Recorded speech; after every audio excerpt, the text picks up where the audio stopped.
श्री हरिवंश सभी को पूज्य प्रेमानंद जी महाराज की पुस्तक ब्रह्मचर्य कब, क्यों और कैसे, छठे चैप्टर में प्रेमानंद जी महाराज ने बताया है योगासन के बारे में। तो ये छठा चैप्टर का दूसरा पार्ट है। कपालभाति के बारे में पहले पार्ट में प्रेमानंद जी महाराज ने बता दिया था, तो ये दूसरा पार्ट है। इसमें पूज्य प्रेमानंद जी महाराज ने बताया है सिद्धासन के बारे में। तो चलो इसको स्टार्ट करते हैं। हरि बोल। सिद्धासन विधि। सबसे पहले आपको करना है जमीन पर पैर सीधे फैलाकर बैठें। दूसरा, दाहिने पैर को मोड़ें और दाहिने तलवे को बाईं जांघ के भीतरी हिस्से से इस तरह सटाकर रखें कि दाहिनी एड़ी का दबाव मूलाधार, जिसको प्रजनन अंग और गुदा द्वार के बीच का क्षेत्र कहते हैं, पर पड़े। यह सिद्धासन का एक महत्वपूर्ण चरण है। तीसरा, शरीर को आरामदायक और स्थिर स्थिति में लाएं तथा एड़ी के दबाव को थोड़ा बढ़ाएं। चौथा, अब बायां पैर मोड़ें और बायां टखना सीधे दाहिने टखने के ऊपर रखें ताकि टखनों की हड्डियां आपस में स्पर्श करें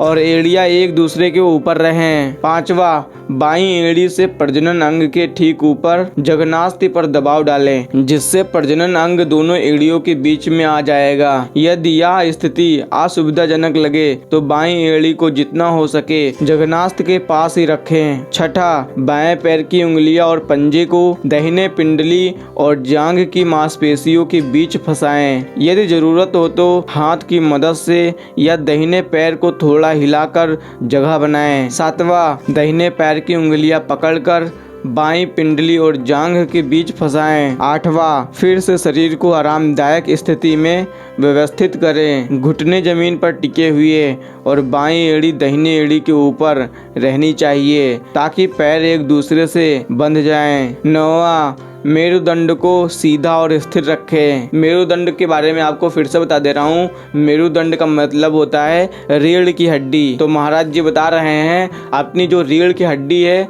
उसको सीधा और स्थिर रखें। ऐसा महसूस करें कि आपका शरीर जमीन में जड़ा हुआ है। 10वां, हाथों को घुटनों पर ज्ञान मुद्रा में रखें। 11वां, आंखें बंद करें और पूरी शरीर को शिथिल करें। साइटिका या मेरुदंड के निचले हिस्से में विकार वाले लोग इस आसन का अभ्यास ना करें। मतलब महाराज जी यहाँ पे बता रहे हैं मेरुदंड, जिनके भी मेरुदंड मतलब रीढ़ की हड्डी में कोई प्रॉब्लम है वो इस एक्सरसाइज को नहीं करें, और जिनके साइटिका में प्रॉब्लम है वो भी इसको ना करें। साइटिका का मतलब होता है साइटिक नस में होने वाला दर्द, जो पीठ के निचले हिस्से से शुरू होकर नितंबों और फिर 1 या 2 पैरों तक जाता है। यह दर्द तब होता है जब रीढ़ की हड्डी से निकलने वाली साइटिक नस पर किसी कारणवश दबाव पड़ता है। इस दबाव से प्रभावित पैर में दर्द, सुन्नपन, झुनझुनी और कमजोरी महसूस हो सकती है। अब प्रेमानंद जी महाराज ने इसके लाभ के बारे में बताया है कि सिद्धासन करने से कौन कौन से लाभ होते हैं। सिद्धासन मेरुदंड के ऊर्जा मार्ग में यौन ऊर्जा को नीचे के चक्रों से ऊपर की ओर प्रवाहित करता है, जिससे मस्तिष्क सक्रिय होता है और तंत्रिका तंत्र शांत होता है। नीचे रखा पैर मूलाधार चक्र को दबाता है और मूल बंद को सक्रिय करता है। ऊपर वाला पैर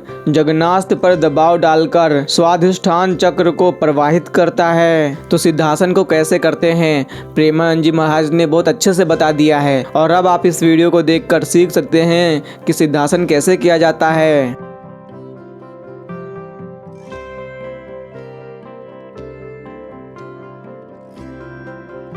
और सिद्धासन को आप सभी को 48 मिनट तक लगातार करना है। अगर आप इसको कर लेते हैं तो आप भी सर्वश्रेष्ठ बन सकते हैं। हरि बोल।